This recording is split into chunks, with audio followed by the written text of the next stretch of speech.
Hi hello welcome back to triple K R online classes. Last క్లాస్లోని production drawing tolerance గురించి నేర్చుకున్నాం. వాటి మీద 2 మోడల్ సమ్స్ చేసాము.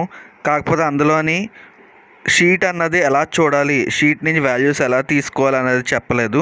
ఈ క్లాస్లో చెప్తాను. ఈ థర్డ్ సమ్ మనకున్న 3 మోడల్స్ ఉంటే 3 మోడల్స్లో 2 మోడల్స్ నేర్చుకున్నాము. అందులోని ఈ మోడల్ సంబంధించి షీట్ అన్నది ఎలా చూడాలి అన్నది చూడలేదు. ఈ క్లాస్లో చూద్దాం. System of tolerance limits and ఫిట్స్లో సమ్ క్వశ్చన్ చూద్దాం. What are the tolerance dimensions of shaft and hub of size 130 mm to given fit of H7/P6. What is the type of fit అని అడిగారు. సొల్యూషన్ వచ్చిన given data తీసుకున్నాం. Size ఎంత ఇచ్చారు, 130 mm ఇచ్చారు. Fit అన్నది H7 ఇచ్చారు, P6 ఇచ్చారు. క్యాపిటల్ ఏది ఉందో అది హోల్ అంటాం, స్మాల్ లెటర్లో ఉన్నది షాఫ్ట్ యొక్క లెంత్ అంటాం. ఈ 2 వాల్యూస్ నుంచి మనం షీట్లో నుంచి దాని టాలరెన్స్ వాల్యూస్ ఏంటి అన్నది, అప్పర్ వాల్యూ ఏది, లోవర్ వాల్యూ ఏది అన్నది తీసుకోవాలి. షీట్ చూద్దాం. షీట్ వచ్చినప్పటికి ఎలా ఉంటుంది, మనకి పైన వాల్యూ ఇస్తారు. ఇలాగా డిఫరెంట్ షీట్స్ ఉంటాయి. హెచ్ అని, డి అని డిఫరెంట్ వాల్యూస్ ఉంటాయి. అందులోని ఏంటి అంటే tolerance of whole, tolerance of shaft అని వేరేగా ఇస్తారు. ఇందులో మనకి ఉన్న వాల్యూ క్వశ్చన్లో మనకి H7 అని ఉంది. దేనికి, హోల్కి H7 అని ఉంది. ఇక్కడ టాలరెన్స్ ఆఫ్ హోల్ H7 దగ్గర, ఇది టాలరెన్స్ ఆఫ్ హోల్ H7 దగ్గర మనకి 150 అని డైరెక్ట్గా మనకి ఇక్కడ ఉండదు. ఫ్రమ్ టు అంటే ఎక్కడి నుంచి ఎక్కడ వరకు అనేది రేంజ్ ఉంటుంది. కాబట్టి 150 రేంజ్ ఎక్కడ ఉందా అనేది తీసుకోవాలి. ఇప్పుడు 6 ఉంది, 6, 10, 6 తర్వాత 7, 8, 9, 10 అక్కడ వరకు ఇక్కడ ఉన్న వాల్యూ వస్తుంది. H7 దగ్గర ఉన్న వాల్యూ అన్నది వస్తుంది. ఈ విధంగా ఒకసారి పైన కింద చెక్ చేసుకుందాం ఎక్కడ ఉంది అని. అక్కడ చూస్తే మనకి 120, 180 అని ఉంది. 120, 180 మధ్యలో 150 వస్తుంది కదా. అయితే H7 దగ్గర వాల్యూ అన్నది అది అక్కడ ఎంత, +40, 0 అంటే అప్పర్ వాల్యూ +40, లోవర్ వాల్యూ 0. అది పక్కన పెట్టుకుందాం. నెక్స్ట్ ఏంటి, హోల్ ఇచ్చారు, షాఫ్ట్ ఇది ఎంత, P6 ఏ షీట్లో ఉందన్న చూసుకోవాలి. అది ఎక్కడ చూసుకోవాలి, టాలరెన్స్ ఆఫ్ షాఫ్ట్ దగ్గర ఇక్కడ ఉంది. టాలరెన్స్ ఆఫ్ షాఫ్ట్ దగ్గర అక్కడ వాల్యూ ఉంది. అది తీసుకున్న తర్వాత అక్కడ ఏంటి, రేంజ్ సేమ్ ఓవర్ 120 to 180. ఆ వాల్యూ దగ్గర మనకు 150 వస్తుంది కదా. ఇది అవుతుంది +68 +48. అది tolerance upper value, lower value. Okay, ఇప్పుడు తీసుకున్నాం కదా వాల్యూస్. దాని ప్రకారంగా ఇక్కడ రాసుకున్నాం. ఫ్రమ్ ద టేబుల్ నుంచి తీసుకున్నాము. అప్పర్ వాల్యూ ఎంత వచ్చింది, అక్కడ మనకి ఏంటి, ఓవర్ 122 అప్ టు 180 అన్నది మనకు వచ్చింది. వాల్యూస్ ఎంత వచ్చాయి, +40, 0 వచ్చింది. +40 అంటే దాన్ని మనం సేమ్ షాఫ్ట్కి కూడా అంతే కదా. అక్కడ వాల్యూ ఎంత వచ్చింది, +68 +48. ఈ 2 వాల్యూస్ వచ్చాయి. ఇప్పుడు ఏంటంటే మనం ఆ రెండిట్లని ఇక్కడ యాడ్ చేసుకోవాలి. మనం జనరల్గా ప్రీవియస్ క్వశ్చన్స్ ఎలా వచ్చిందో అలా రాసుకుందాం. ఫస్ట్ 130 ప్లస్ అక్కడ ఏంటి, మైక్రోన్స్లో రాసుకోవాలి. వాల్యూ ఎంత ఇచ్చినా మైక్రోన్స్ అంటే 0.0 పెట్టి వచ్చిన వాల్యూ అనేది రాసుకోవాలి. 0.040 ఇక్కడ 0 కాబట్టి 0,00 అని రాసుకుంటాం. ఇక్కడ సేమ్ ప్రీవియస్ ఎలా చేసాం అలాగే అప్పర్ లిమిట్, లోవర్ లిమిట్ అని వాల్యూ రాసుకుంటాం. 130 + 0.04, 130.04, లోవర్ వాల్యూ 130 + 0.00, లోవర్ 130.0. అది అక్కడ ఉన్నది రాస్తాం. సేమ్ షాఫ్ట్కి కూడా ఆ విధంగా రాసుకుంటాము. వాల్యూ ఎలా ఉందో సేమ్ అదే విధంగా ప్రీవియస్ క్లాస్ చెప్పినట్టే ఆ వాల్యూస్ అన్న ప్లస్ చేసి అప్పర్ వాల్యూ, లోవర్ వాల్యూ అన్నది రాసుకుంటాము. ఈ 2 రాసుకున్న తర్వాత ఇక్కడ 2 అప్పర్ అని రాస్తాను నేను. ఒకసారి చూడండి, ఇది ఒకటి అప్పర్, ఒక లోవర్ వాల్యూ. అది నెక్స్ట్ ఏంటి మనకి వచ్చింది వాల్యూ అన్నది ఇది వచ్చింది 0,04 అన్నది ఇక్కడ వచ్చింది 0,04 అది టాలరెన్స్ అక్కడ వచ్చింది. ఇక్కడ టాలరెన్స్ వచ్చిన 0.0 ఇక్కడ నుంచి సేమ్ ప్రీవియస్ ఎలా చెప్పినా అలాగే వస్తుంది. కాబట్టి ఇప్పుడు వరకు ఏంటంటే ఆ వాల్యూస్ ఎలాగొస్తాయి ఎలా తీసుకోవాలన్నది మనం చూసుకోవాలి. ఇక్కడ ఏంటి నెక్స్ట్ ఇచ్చాడు what is the type of fit, A type of fit అది ఎలా తెలుస్తుంది మనకి, షాఫ్ట్ పెద్దదా లేకపోతే హోల్ పెద్దదా. ఇక్కడ వాల్యూ అన్నది షాఫ్ట్ పెద్దదా హోల్ పెద్దదా అనేది ఎలా తెలుస్తుంది, షాఫ్ట్ డైమెన్షన్ ఎంత ఇచ్చారు, అప్పర్ లిమిట్ 130 ఇచ్చారు, అదే హోల్ది 130 ఇచ్చారు. నెక్స్ట్ షాఫ్ట్ ఎంత, ఈ వాల్యూ 130.04 130.06 ఏది పెద్దది ఇక్కడ ఏంటి, హోల్ అన్నది చిన్నది షాఫ్ట్ అన్నది పెద్దది. కాబట్టి మనకి ఇది ఏ టైప్ ఆఫ్ ఫిట్ అవుతుంది, ఇంటర్ఫిరెన్స్ ఫిట్ అవుతుంది. అదే ఒకవేళ హోల్ పెద్దదైతే ఫిట్ అన్నది మారుతుంది. ఆ విషయం ఆల్రెడీ తెలుసు మీకు, ఫస్ట్ క్లాస్లో చెప్పాను. ఇక్కడ హోల్ అన్నది చిన్నది కాబట్టి ఇది ఇంటర్ఫిరెన్స్ ఫిట్ అవుతుంది. మీ అందరికీ అర్థమైంది అనుకుంటున్నాను. ఇక్కడ రాసినప్పుడు అక్కడ మిస్టేక్ చేశాను, అది ఒకసారి చూడండి. అదేంటి, ఒకటి అప్పర్ ఒకటి లోవర్, రెండు అప్పర్ అని రాసాను, అది ఒకసారి చూసుకోండి. నెక్స్ట్ క్వశ్చన్కి వద్దాం. Calculate the fourth type and third model fourth sum. Calculate the value of maximum clearance whole tolerance and shaft tolerance of the following dimensions of assembling parts. ఏంటి, హోల్ ఇచ్చారు షాఫ్ట్ ఇచ్చారు వాల్యూస్. ఇక్కడ అన్న డైరెక్ట్గా ఇస్తారు మనకి, అప్పర్ లోవర్ అన్న డైరెక్ట్గా ఇస్తారు. ఇందులో ఏంటి, ఏది పెద్దదైతే అది అప్పర్ అని, ఏది చిన్నదైతే లోవర్ అని డైరెక్ట్గా తీసుకుంటాము. షాఫ్ట్కి దీని కూడా ఇది పెద్దది, కిందని వచ్చిన వాల్యూ అన్న పెద్ద వాల్యూ కాబట్టి అప్పర్, పైదేమో లోవర్. ఇక్కడ కూడా సేమ్ అదే విధంగా ఏది పెద్దదో అది అప్పర్, ఏది చిన్నదో అది లోవర్ అని రాసుకుంటాం డైరెక్ట్గా. మనకి ఏంటంటే కన్ఫ్యూజ్ చేయడానికి ఏంటి, పెద్దది కిందన చిన్నది పైన అలా ఇస్తారు, అది చూసుకొని మనం చేసుకోవాలి. నెక్స్ట్ మ్యాక్సిమం క్లియరెన్స్ అన్నది మనకి ఎలా తెలుస్తుంది, ఆల్రెడీ లాస్ట్ ఫ్యూ క్లాసెస్లో చెప్పాను. మనకి ఎప్పుడైతే హోల్ ఉందో మ్యాక్సిమం క్లియరెన్స్ అన్నది అంటే ఏంటి, మ్యాక్సిమం ఎంతవరకు అది హోల్ అన్నది క్లియరెన్స్ ఇవ్వగలదు అన్నది మనం అక్కడ అడుగుతున్నారు అనమాట. ఎంత మ్యాక్సిమం అంటే ఎంత పెద్దది అంటే ఎంత చివరిన ఇది లెంత్ అనేది ఎక్స్టెండ్ అవుతుంది అన్నది చూసుకోవాలి. ఇక్కడ చూస్తే మీకు డయాగ్రామ్లోనే మీకు చూపించాను, అది పైది అది అప్పర్ ఇది లోవర్, అది అప్పర్ ఇది లోవర్, దీనికి ఇది అప్పర్ ఇది లోవర్. ఇక్కడ ఏంటి, ఏదైతే హోల్ అప్పర్ లిమిట్ ఉందో ఏదైతే షాఫ్ట్ లోవర్ లిమిట్ ఉందో అది మ్యాక్సిమం అవుతుంది. ఇక్కడ whole lower limit shaft upper limit ఇది మినిమం అవుతుంది. మనకి ఏం కావాలి, అప్పర్ లిమిట్ కావాలి.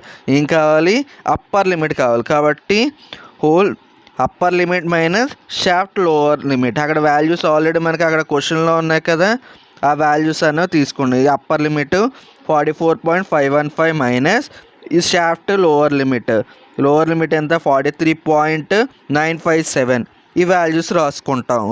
రాసుకున్న తర్వాత క్యాలిక్యులేట్ చేస్తే ఎంత వచ్చింది, 0.558 మ్యాక్సిమము క్లియరెన్స్ హోల్ వస్తుంది. నెక్స్ట్ టాలరెన్స్ మనం ఎప్పుడు చేస్తాం, టాలరెన్స్ సేమ్ అదే విధంగా upper limit minus lower limit అక్కడ ఉన్న వాల్యూస్ వేస్తాము, డైరెక్ట్గా ఎంత ఉందో క్యాలిక్యులేట్ చేస్తాము. షార్ట్ హోల్ కూడా అదే విధంగా అక్కడ వాల్యూస్ అనేవి వేస్తాము. ఇలాగా ఈ విధంగా మనం సమ్స్ అనేవి చేస్తాము. నెక్స్ట్ మనం చూడబోయే ఏంటంటే ఇంకో షార్ట్స్, ఇది ఇప్పుడు వరకు ఒక షార్ట్ అనమాట మనకి క్వశ్చన్లో వచ్చినవి. నెక్స్ట్ షార్ట్స్ ఏంటి అంటే మనకి డైరెక్ట్ క్వశ్చన్ ఇస్తారు, ఆ క్వశ్చన్కి సంబంధించిన రిలేటెడ్ డయాగ్రామ్ అనేది గీయాలి. ఏంటి అంటే అది సింబాలిక్స్ అవ్వచ్చు, మనం ఎలా రిప్రజెంట్ చేస్తాము అన్నది అవ్వచ్చు, లేకపోతే ఏదైనా ఏంటి పేపర్ కానీ గ్లాస్ కానీ మనం డైరెక్ట్గా ఇది పేపర్ అనే మన డయాగ్రామ్ చూపించలేము, అలాంటివి ఇక్కడ మనకి చూపిస్తారు. ఇప్పుడు చూద్దాం ఏంటి అన్నది. ఇక్కడ చూస్తే మనకి టైప్స్ కన్వర్షన్స్ అండ్ మెటల్స్ అనేవి ఇచ్చారు. ఏంటంటే ఎలా రిప్రజెంట్ చేస్తారు, దేంతో రిప్రజెంట్ చేస్తారు అనేది ఇక్కడ ఇచ్చారు. ఇక్కడ ఒకవేళ చూడండి మెటల్స్ అయితే మెటల్స్ అని ఇస్తే డైరెక్ట్గా ఈ రెండిట్లో ఏదైనా గీసుకోవచ్చు. ఈ పైన బాక్స్ అయినా కిందన రెండో బాక్స్ అయినా. ఒకవేళ స్టీల్ అని ఇస్తే పైన బాక్స్ హ్యాచింగ్ అనేది ఇలా ఇవ్వాలి. లేకపోతే క్యాస్ట్ ఐరన్ కానీ కాపర్ కానీ ఇస్తే పైన గీస్తాం. ఒకవేళ అది కాకుండా లెడ్ కానీ జింక్ కానీ టిన్ కానీ ఇలాంటివి ఇస్తే కింద ఉన్నది గీయాలి. అంటే అది మెటల్ బట్టి లెడ్ అని ఇస్తే ఇది గీయాలి, ఐరన్ కాపర్ అని ఇస్తే అది గీయాలి. గ్లాస్ వచ్చినప్పటికి మనకు ఎలా కనిపిస్తుంది, ఏదో మెరుస్తున్నట్టు సింబాలిక్గా కనిపిస్తుంది. ఆ మెరుస్తుందని సింబాలిక్గా ఓ బాక్స్లోని ఇలాగా లైన్స్ అనేవి ఇస్తారు. నెక్స్ట్ ఏంటి, ప్యాకింగ్ అండ్ ఇన్సులేషన్ మెటీరియల్స్కి ఈ రెండిట్లో ఏదైనా రిప్రజెంట్ చేస్తారు. అందులో మెయిన్గా ఏంటి, స్టోన్ వర్క్స్ కానీ లేకపోతే ఏదైనా సీల్ కానీ ఏవైనా అయితే డాటెడ్తోని, లేకపోతే పేపర్స్ కానీ లేకపోతే ఏదైనా మెటల్స్ అబ్రాసివ్ ఫైబర్స్ ఇలాంటివి అయితే ఇలాగ రిప్రజెంట్ చేస్తారు.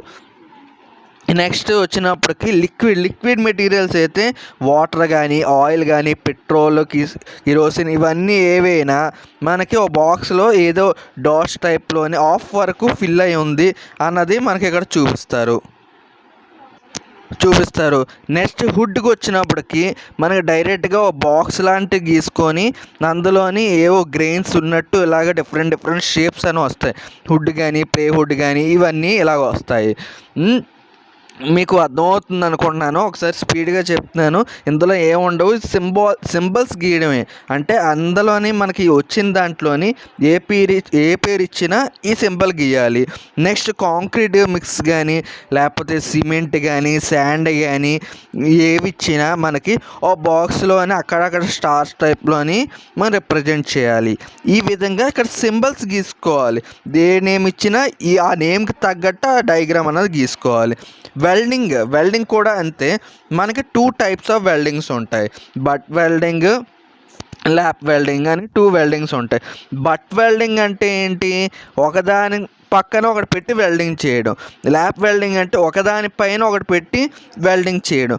అదేవిధంగా ఇక్కడ మనకి ఆ సింబల్స్ బట్టి మనకి ఇక్కడ డయాగ్రామ్స్ అని రిప్రజెంట్ చేస్తారు. ఆ రిప్రజెంటేషన్లోని ఇక్కడ సింబల్స్ అనేవి లైన్ డయాగ్రామ్లో మనం గీస్తున్నాము. ఇక్కడ బట్ వెల్డింగ్ అంటే ఒకదాని పక్కన ఒకటి పెడతాం కాబట్టి ఇటు సైడ్ ఒక కరు అటు సైడ్ ఒక కరు వచ్చినట్టు పెట్టుకుంటాము. లేకపోతే స్క్వేర్ బట్ వెల్డింగ్ అంటే స్క్వేర్ అంటే స్ట్రైట్గా ఉంటుంది కాబట్టి 2 లైన్స్ ప్యారల్ లైన్స్తో రిప్రజెంట్ చేస్తాము. లేకపోతే సింగిల్ వి బట్ వెల్డింగ్ అంటే ఒకటి క్రాస్గా అంటే వి షేప్లో వస్తుంది కదా, వి షేప్లో వచ్చినట్టు మనం సెట్ చేస్తాము. లేకపోతే సింగిల్ బివిల్ బట్ వెల్డింగ్ అంటే ఒకటి బెండ్లో వస్తుంది కాబట్టి ఒకటి స్ట్రైట్గా ఒకటి ఇంక్లినేషన్లోని వస్తుంది. ఆ విధంగా ఏంటి, ఒకటి స్ట్రైట్ ఒకటి ఇంక్లినేషన్లోకి వేస్తాము.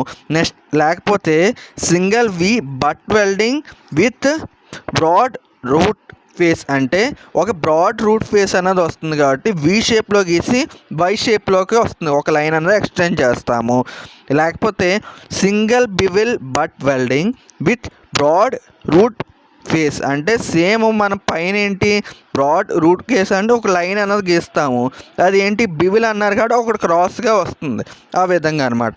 నెక్స్ట్ ఏంటి, సింగిల్ యూ బట్ వెల్డింగ్ అంటే డైరెక్ట్గా you గీస్తాం, you symbol.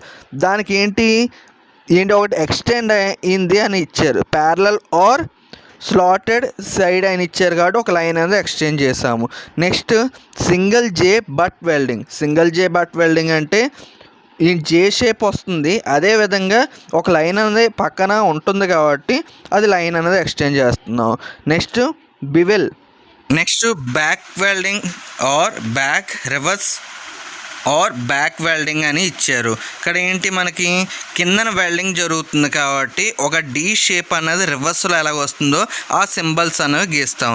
Next fillet welding అంటే ఒక ప్లేట్ మీద ఒక ప్లేట్ పెట్టి మనం వెల్డింగ్ చేస్తాం, అదేంటి సైడ్కి వస్తుంది కాబట్టి సైడ్న మనం వెల్డింగ్ చేస్తున్నాం కాబట్టి ట్రయాంగిల్ షేప్ అనేది వస్తుంది. నెక్స్ట్ ఇవి కాకుండా మనకి కొన్ని సప్లిమెంటరీ షేప్స్ అనేవి ఉంటాయి. అది ఒకసారి చూద్దాం. ఇదేంటి సప్లిమెంటరీ వెల్డింగ్ సింబల్స్. అవేంటి ఫ్లాట్ వెల్డింగ్, కాన్వెక్స్, కాన్కేవ్ అని ఇస్తారు.